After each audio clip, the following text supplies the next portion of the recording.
I am the Tofu Golem. Please enjoy the video.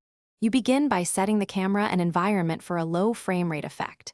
Choose the target frame rate, 6, 8, or 12 FPS. Then set your shutter fast enough to keep motion crisp. A common starting point is 1/30. Once locked, maintain consistent exposure and record at the highest resolution your device supports so you can downsample later. Make sure to stabilize the camera. You will be removing frames, so steadiness preserves detail. Now capture your clip cleanly and minimally. This is the foundation. Once your footage is imported, you apply the only way to create an authentic low frame rate effect. Remove frames intentionally rather than relying on interpolation. You use step, hold frame, or timer map tools to sample one frame every n frames, so for 8 FPS from 24 you sample every 3. Make sure you disable motion interpolation or optical flow.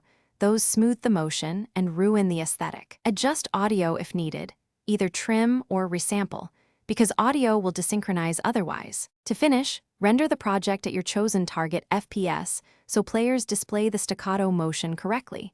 Don't upsample back to higher FPS. Once done, downscale or apply mild sharpening and color grade to emphasize the effect. If you see unexpected judder or ghosting, make sure interpolation is off and confirm your step interval matches your original frame rate. Also verify shutter speed and exposure were constant during capture. If audio drifts, resync or replace with a sound design track that matches the rhythm. Thanks for watching. Consider subscribing if we helped you today.